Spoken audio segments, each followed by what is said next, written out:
Shalom, shalom to everyone. I hope y'all are having a good Saturday. I pray that peace and love follows you today. Pray that the Spirit of God goes before you and that the fear of God goes before you today as well. And so,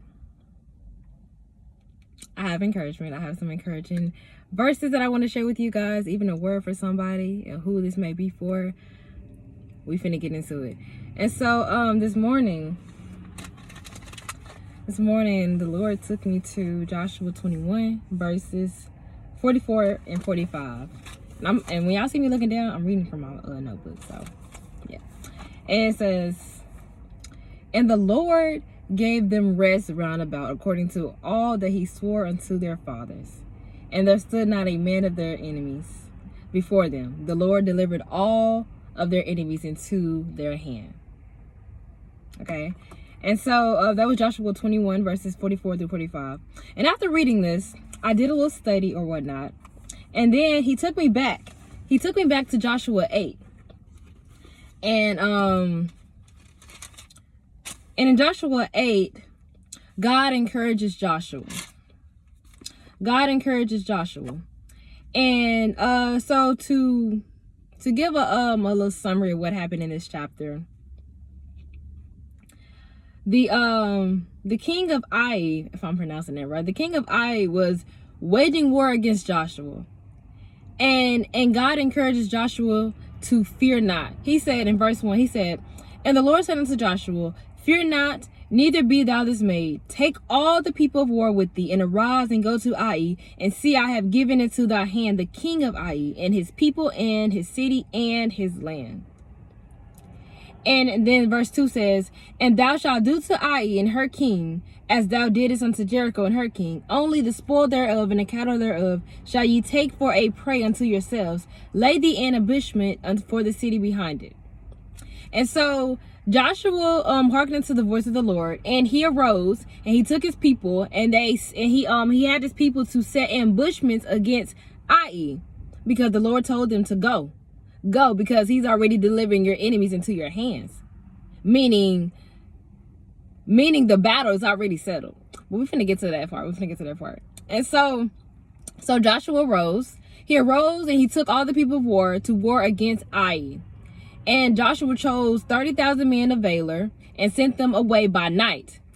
And then he commanded them by saying, "Behold, ye shall lie in wait against the city, even behind the city. Go not very far from the city, but be all ye ready." So he was getting his people ready, telling them where to go and setting his people to in their position. So when we get ready to fight, when we get ready to war, then it's gonna be yeah. And so throughout the rest of chapter 8, it just begins to talk about how God had said, God had told Joshua that you should rise from your ambush and seize upon the city, for the Lord your God will deliver it into your hand. And it shall be, when ye have taken the city, that ye shall set the city on fire, according to the commandment of the Lord shall ye do. See, I have commanded you. And so God was telling Joshua, once you have taken the city, set it on fire. Set the city on fire. This was commandment. This was the commandment of God. And so Joshua sent forth his people, and they went to lie in ambush. And they lodged that night among the enemy. They had lodged that night among the enemy. They were preparing themselves among the enemy. All right. And so it came to pass. Well, now we down at Joshua 8:14. "And it came to pass, when the king of Ai saw it, they hasted and rose up early, and the men of the city went out against Israel to battle. And he and all his people at the appointed time were leaders in the ambush against him behind the city. And Joshua and all Israel made as if they were beaten before them, and fled by the way of the wilderness. And all the people that were in Ai were called together to pursue after them, and they pursued after Joshua and were drawn away from the city. And there was not one man left in Ai or in Bethel that went out after Israel, and they left the city open and pursued after Israel. And then the Lord said unto Joshua, stretch out the spear that is in your hand toward Ai, for I will give it into thy hand. And Joshua stretched forth out the spear that he had in his hand toward the city. And the ambush arose quickly. The ambush that was hiding, the ambush had rose quickly, and after. Okay, so the Lord told him to stretch out the spear that's in your hand. And once he stretched it out, the ambush had arose and went into toward the city. And they took it, and they hasted it, and they set the city on fire. And then the men of Ai, they had looked and saw that the whole city was in flames. And they tried to escape. But because Joshua had already had his people ready, when they tried to escape through the little cutscene, the little hallelujah, when the people of Ai tried to escape, they couldn't escape because Joshua had his people like centered all around. So when they came their way, when the people tried to escape, his people smote them out. So none of them remained, as the Lord said. He said, as the Lord said, there will not be one man left standing, for he has delivered your enemies into your hands. He has delivered the enemies into your hands. And so then he takes me to chapter 10. He takes me to chapter 10. And in this chapter, it speaks about how Adoni-Zedek, king of Jerusalem, he had heard how Joshua had taken Ai and how the Lord was with him. Right? And so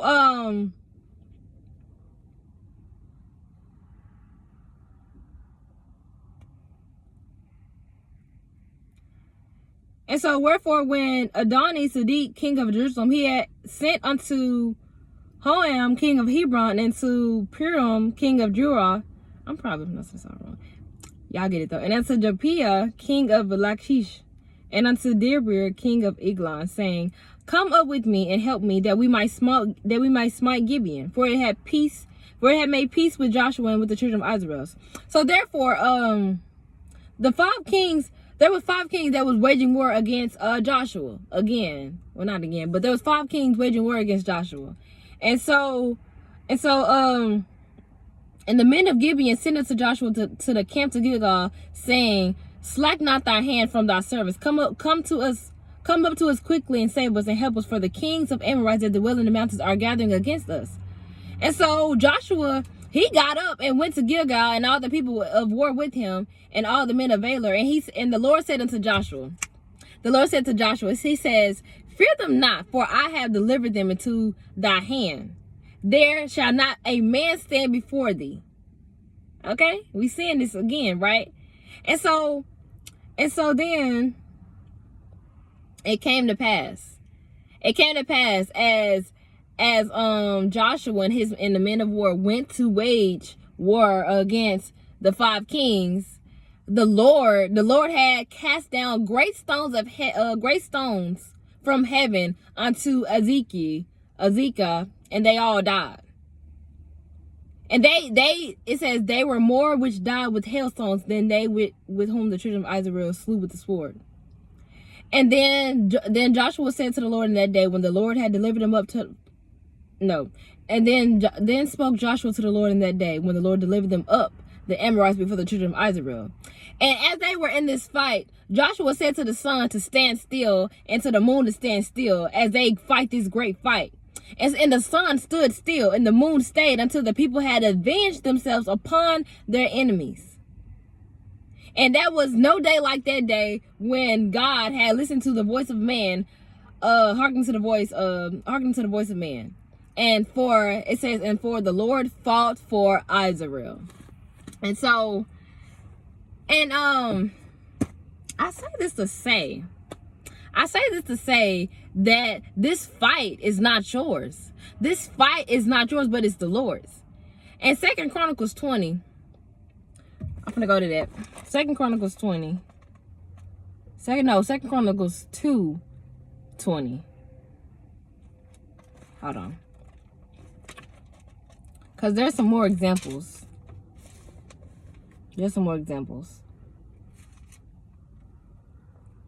All right. And so in 2 Chronicles 20,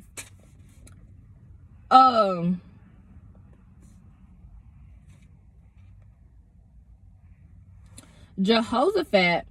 So Jehoshaphat was the son of, what was his name? He was the son of Asa. And so Asa was the king. Hold on, let me get this right.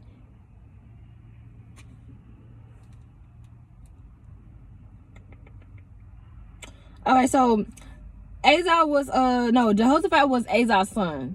And Asa, he had reigned in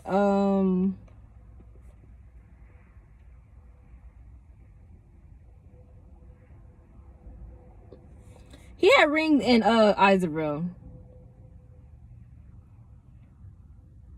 Hold on.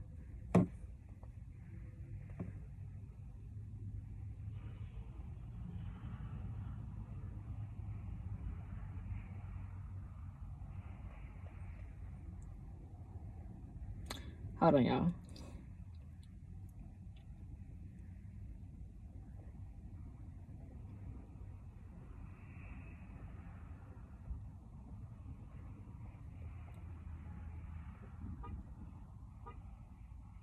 Okay. Yes. He had reigned in Israel for 41 years.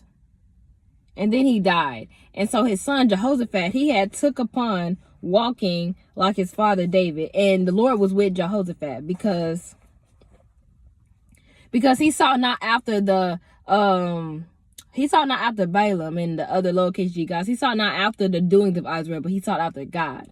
And so because he had sought to the Lord God and of his father, and he had walked in his commandments and not after the doings of everyone else, the Lord has established the kingdom in his hand. The Lord has established the kingdom in Jehoshaphat's hand.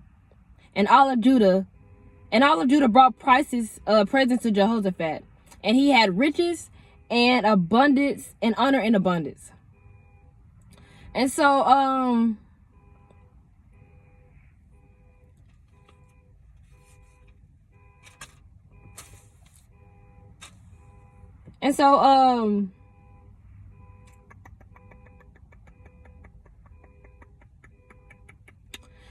in 2 Chronicles 2 verse 20, it talks about how